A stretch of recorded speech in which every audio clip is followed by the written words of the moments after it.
एक बार एक गाड़ी में राहुल अपनी बहन रमा और माता पिता के साथ जा रहा होता है। राहुल और रमा एक दूसरे से बहुत लड़ते थे। तभी चलते चलते उनकी गाड़ी झटके मारने लग जाती है।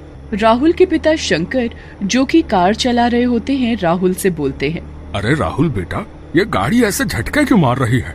कहीं खराब तो नहीं हो गई? क्या आप बात करते हैं पिताजी, ये तो नई कार है, ये कैसे खराब हो जाएगी? वैसे सुना है इस रास्ते में चुड़ैलें होती हैं। तभी उसकी नजर पेट्रोल मीटर पर पड़ती है। अरे पिताजी, लगता है पेट्रोल खत्म होने वाला है। आप जल्दी से गाड़ी किसी पेट्रोल पंप पर ले लीजिए ताकि हम गाड़ी में पेट्रोल डलवा लें। तभी रमा हंसने लगती है और बोलती है, पिताजी आप भी कहाँ इस कंगले की गाड़ी लेकर आ गए? इसकी गाड़ी में कभी पेट्रोल रहता भी है? अपनी सारी तनख्वाह तो ये अपनी गर्लफ्रेंड पर खर्च कर देता है, कंगला कहीं का।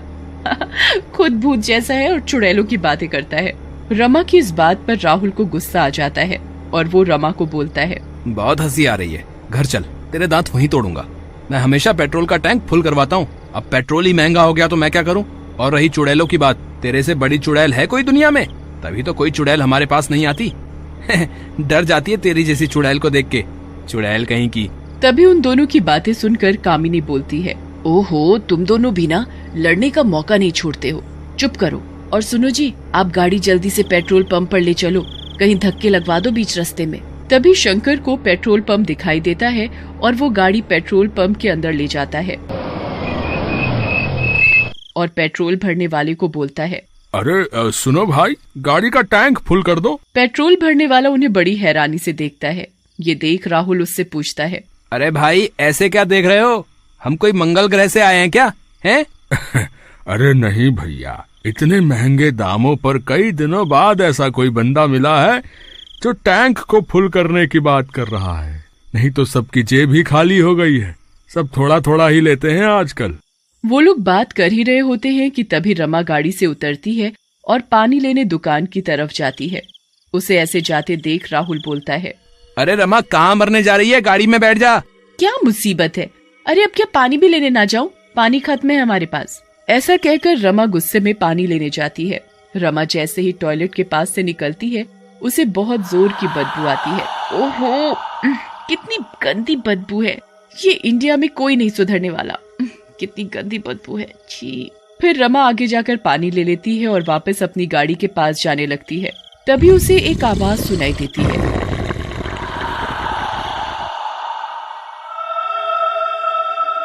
जैसे कोई उसे बुला रहा हो। आवाज सुनकर रमा रुक जाती है। तो तू है राहुल के बच्चे? अभी रुक, बताती हूँ। पापा से कह तेरी पिटाई करवाऊंगी, ज्यादा डराना आ रहा है तुझे। लेकिन जैसे ही रमा पलटती है, उसके सामने एक चुड़ैल खड़ी होती है और उसे देखकर हंस रही होती है। आओ रमा, मैं तुम जैसी किसी का कई दिनों से इंतजार कर रही थी। इससे पहले रमा कुछ समझ पाती, चुड़ैल उसके अंदर समा जाती है। चुड़ैल के समाते ही रमा की आंखें लाल हो जाती हैं और वो वहां से गाड़ी की तरफ चल देती है। रमा गाड़ी के पास पहुंचती है और बिना किसी से कुछ कहे चुपचाप गाड़ी में बैठ जाती है। तभी राहुल उसे बोलता है, आ गई चुड़ैल, इस बार मैंने पूरा टैंक फुल करवाया था। राहुल के ऐसा बोलने पर रमा उसे बड़े गुस्से से देखती है। रमा के ऐसे घूरने पर राहुल डर जाता है और चुप करके गाड़ी में बैठ जाता है। घर पहुंचने पर भी रमा किसी से कुछ नहीं कहती और अपने कमरे में चुपचाप जाकर सो जाती है। रात में राहुल सो रहा होता है। तभी उसको अपना दरवाजा खटखटाने की आवाज आती है, जिसे सुनकर वो उठ जाता है। ओहो, ये मम्मी भी ना, इन्हें चैन नहीं है, रात में भी जरूर कोई काम करने के लिए बोलेगी। राहुल बेड से उठता है और दरवाजा खोलता है। उसके सामने रमा खड़ी होती है और उसके दो सर होते हैं, एक चुड़ैल वाला और एक उसका।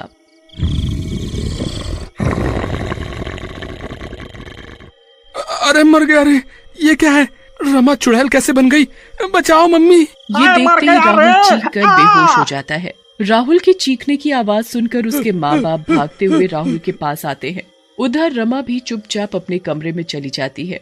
अगली सुबह जब राहुल को होश आता है तो उसकी माँ कामिनी उससे रात के बारे में पूछती है। अरे राहुल, मेरे बेटे, क्या हो गया था? रात में तुम बेहोश कैसे हो गए थे? ये क्या मजाक है राहुल? भला अपनी बहन के लिए कोई ऐसे बोलता है? तू नींद में होगा तभी कहती हूँ रमा को चुड़ैल मत बोला कर, इसलिए तेरे साथ ऐसा हुआ। फिर कामिनी वहाँ से चली जाती है, लेकिन राहुल मन ही मन बहुत ज्यादा घबरा जाता है और अपने दोस्तों से मिलने के लिए घर से बाहर चला जाता है। उधर रमा को भूख लगती है और वो कामिनी के पास जाती है। मुझे भूख लगी है, खाना दो। हाँ हाँ मेरी प्यारी लाडो, बनाती हूँ रोटी, तू बैठ। उसके बाद कामिनी रमा के लिए रोटी बनाने लगती है।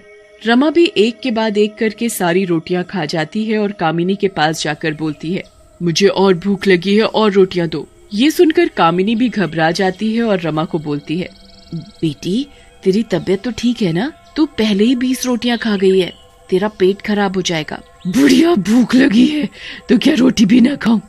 चल बना रोटी मेरे लिए। रमा के मुंह से ये बात सुनकर कामिनी डर जाती है और फिर से रोटियां बनाने लगती है। रमा खाने के बाद अपने कमरे में चली जाती है।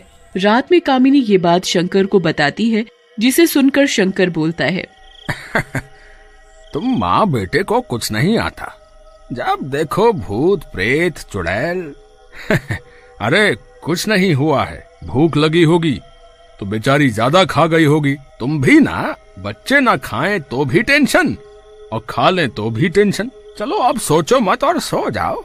और तुम्हारा लाट साहब राहुल कहाँ है?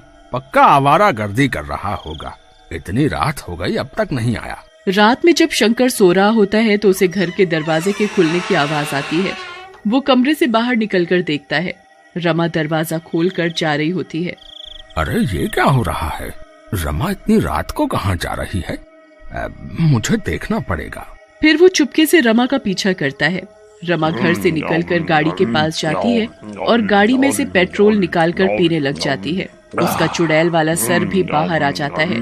ये सब देखकर शंकर बहुत घबरा जाता है। अगली सुबह शंकर एक तांत्रिक को बुलाकर आता है। तब तक राहुल भी आ जाता है।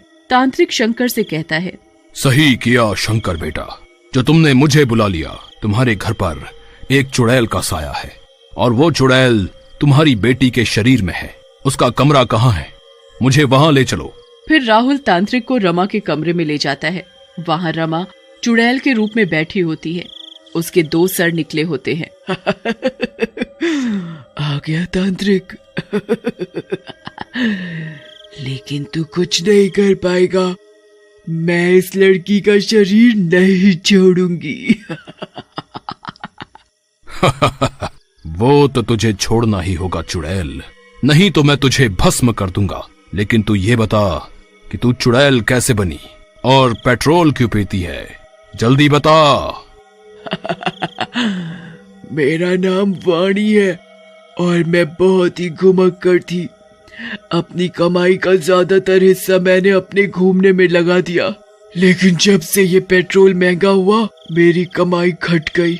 एक दिन जब मैं घर से घूमने निकली तो मैंने अपनी गाड़ी में पेट्रोल डलवाया, लेकिन महंगे पेट्रोल के कारण गाड़ी में कम पेट्रोल आया और टायर पंचर होने के कारण मैं एक रेगिस्तान में फंस गई और कई दिनों तक मुझे खाना नहीं मिला।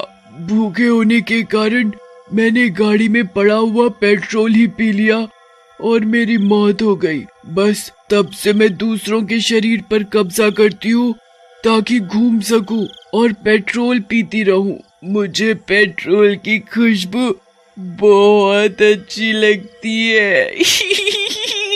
देख चुड़ैल, जो हुआ सो हुआ। तू इस बच्ची का शरीर छोड़कर चली जा। इसने क्या बिगाड़ा है तेरा? इसे मैं नहीं छोड़ूंगी।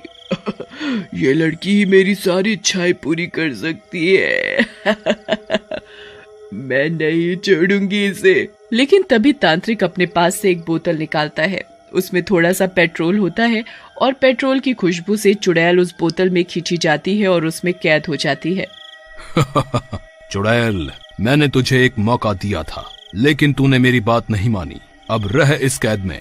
चुड़ैल के निकलते ही रमा भी ठीक हो जाती है और राहुल से बोलती है, कुत्ते, ये तूने मेरे मुंह पर क्या लगाया है? मम्मी, ये भस्म इसने ही लगाई है ना? मैं तुझे छोड़ूंगी नहीं, तू रुक जा।